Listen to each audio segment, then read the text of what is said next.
नमस्कार दोस्तों। क्या आपने कभी सोचा है कि एक ही माता-पिता की संतान होने के बावजूद एक भाई दर-दर की ठोकरें खाता है और दूसरी तरफ उसकी अपनी बहन महलों में राज करती है? क्या गरीबी सिर्फ किस्मत का खेल है या हमारे कर्मों और आदतों का नतीजा? आज की कहानी केवल एक कथा नहीं है, बल्कि स्वयं भगवान श्री कृष्ण द्वारा नारद मुनि को बताए गए वो 8 गुप्त रहस्य हैं, जो अगर एक कंगाल व्यक्ति भी जान ले, तो साक्षात लक्ष्मी उसके द्वार पर दस्तक देंगी। आज हम जानेंगे राहुल और चित्रा की वो कहानी, जिसने अहंकार को चकनाचूर कर दिया और दुनिया को सिखाया कि रसोई के एक झूठे बर्तन से लेकर बड़ों के सम्मान तक कैसे छोटी-छोटी बातें आपकी तकदीर बदल देती हैं। अगर आप भी आर्थिक तंगी से जूझ रहे हैं, तो इस वीडियो के अंत में बताए गए श्री कृष्ण के उन 8 नियमों को मिस मत करिएगा। चलिए शुरू करते हैं आज का आध्यात्मिक सफर। धर्म ग्रंथों में लिखा है कि लक्ष्मी चंचला होती है, यानी वह एक जगह नहीं ठहरती। लेकिन श्री कृष्ण कहते हैं कि लक्ष्मी को बांधा नहीं जा सकता, पर उसे अपने कर्मों से आमंत्रित जरूर किया जा सकता है। प्राचीन भारत के एक समृद्ध गांव में एक किसान रहता था। उसके 2 बच्चे थे, राहुल और चित्रा। किसान बहुत धनवान था। उसने अपने बच्चों को बड़े लाड प्यार से पाला, लेकिन समय का चक्र घूमता है। पिता की मृत्यु के बाद भाग्य ने ऐसी करवट ली कि एक ही घर से निकले 2 जीवन 2 अलग-अलग दिशाओं में चले गए। एक बना अहंकार की मूर्ति और दूसरा बना दरिद्रता का शिकार। शादी के बाद चित्रा एक बहुत बड़े जमींदार के घर गई। उसके पास हीरे जवाहरात, रेशमी वस्त्र और सैकड़ों नौकर थे। लेकिन इस धन ने उसके मन में अहंकार का विष भर दिया था।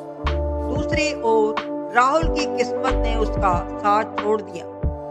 खेती बर्बाद हो गई, व्यापार ठप हो गया और देखते ही देखते वह दाने दाने को मोहताज हो गया। राहुल को लगा कि उसकी अपनी बहन उसे सहारा देगी। वह अपने फटे कपड़ों में अपनी बहन के महल पहुंचता है। जब वह चित्रा के महल पहुंचा, तो पहरेदारों ने उसे रोक दिया। राहुल ने गिड़गिड़ाते हुए कहा, अपनी बहन से कहो उसका भाई आया है। चित्रा बाहर आई, लेकिन अपने भाई को उस हाल में देखकर उसे गले लगाने के बजाय उसे घृणा हुई। उसने राहुल को सबके सामने फटकारा, तुम यहाँ अपनी दरिद्रता लेकर क्यों आए हो? तेरी साख मिट्टी में मिल जाएगी। उसने राहुल को खाना देने की बजाय एक अंधेरे कमरे में बंद कर दिया, ताकि मेहमान उसे ना देख सके। राहुल भूख से तड़पता रहा, लेकिन चित्रा ने उसे बचा हुआ खाना तक नहीं दिया। अपनी बहन के घर से अपमानित होकर राहुल वहां से निकल पड़ा। चलते चलते वह एक घने जंगल में पहुंचा, जहां भूख और थकान से वह बेहोश होकर गिर पड़ा। तभी वहां एक तेज पुंज वृद्ध महिला प्रकट हुई। वह कोई साधारण महिला नहीं, स्वयं माता लक्ष्मी का स्वरूप थी। उन्होंने राहुल को कुछ फल दिए। जैसे ही राहुल ने वे फल हाथ में लिए, वे फल सोने और हीरों में बदल गए। वृद्ध महिला ने कहा, पुत्र, दरिद्रता बाहरी नहीं, आंतरिक होती है। जाओ, अब तुम्हारा भाग्य उदय होगा। लेकिन याद रखना, धन का उपयोग धर्म के लिए करना। राहुल अब समृद्ध हो चुका था।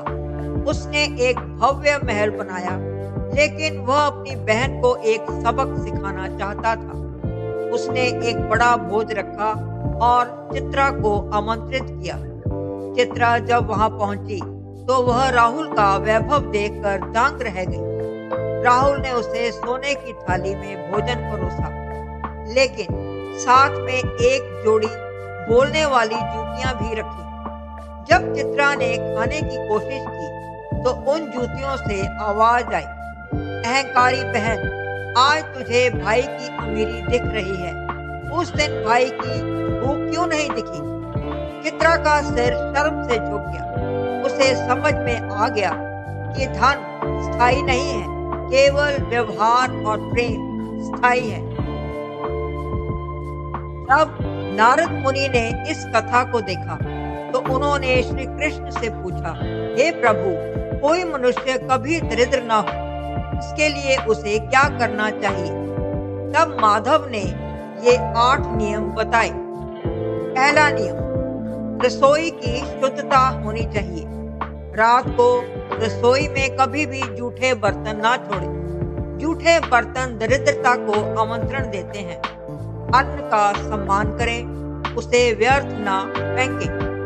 दूसरा नियम, नारी का सम्मान। जिस घर में स्त्रियों का अपमान होता है, वहां से लक्ष्मी उसी क्षण चली जाती है। घर की बहू बेटियां और माँ लक्ष्मी का रूप होती हैं। तीसरा नियम, सूर्यास्त के नियम।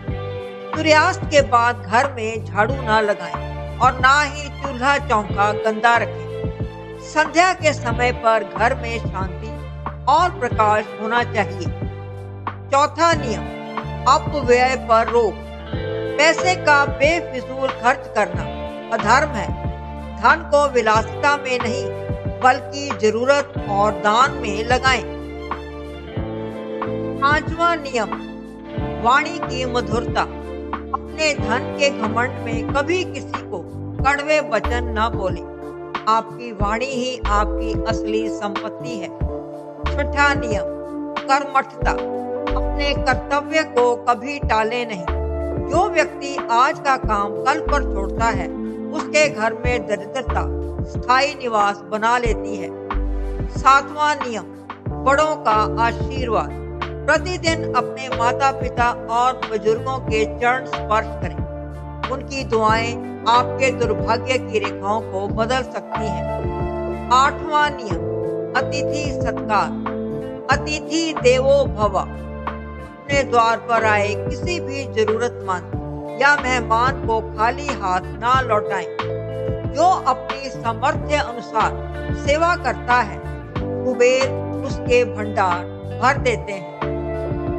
तो राहुल और चित्रा की यह कथा हमें सिखाती है कि धन केवल हाथ की मैल है, जो आज है और कल नहीं है।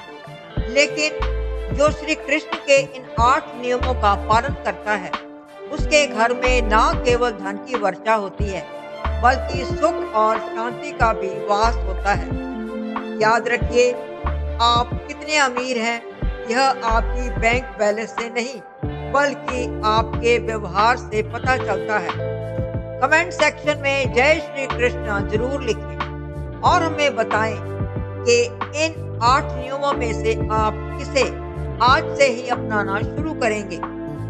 वीडियो पसंद आई हो तो आप इसे लाइक करें और अपने परिवार के साथ शेयर करें, ताकि वे भी इन दिव्य सत्यों को जान सकें। मिलते हैं अगली वीडियो में। जय श्री कृष्ण।